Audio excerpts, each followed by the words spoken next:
Hai, hari ni saya nak share satu alat yang boleh kita tajamkan mata drill ni. Untuk pengetahuan, ni mata drill jenis untuk besi lah. Ini untuk besi. Saya ada ni semuanya dah tumpul. So kalau nak tebuk besi ni amat susah lah pasal dia dah tumpul kan. Jadi saya telah membeli secara online. Ini adalah alat untuk kita tajamkan balik mata tu dan boleh diguna pakai semula. Alright. So mula-mula kita kena pasang dulu alat ni. So alat ni kalau kita tengok, dia ada bagi dua piece benda ni dan kita kena skru. Dan dia ada bagi skru kat sini. Kita bagi skru dengan bodat lah. Okey. Skru dengan bodat. Jadi kita akan pasang ke sini. Jom.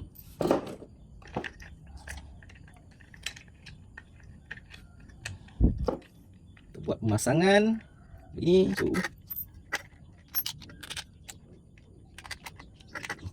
kita bodat dia. Okay. Yang seterusnya satu ni kita pasang tak?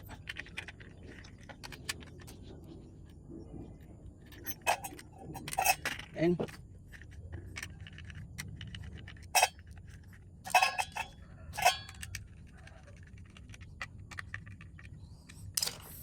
okay, kita kena pasang macam ni. Dan apa yang bagusnya dia memastikan angle bila kita letak ni dia akan sama. So lepas ni kita just follow dia punya ni lah. So jom kita try buat satu, tengok macam mana. Okay.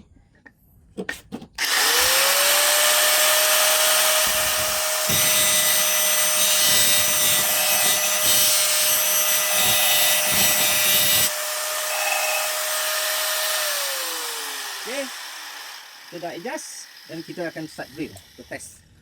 Okay, setelah beberapa kali saya cuba grind menggunakan alat tu, jadi kita kena try dapat angle yang terbaik. Dan kita tengok dia punya keberkesanan dia. Okay.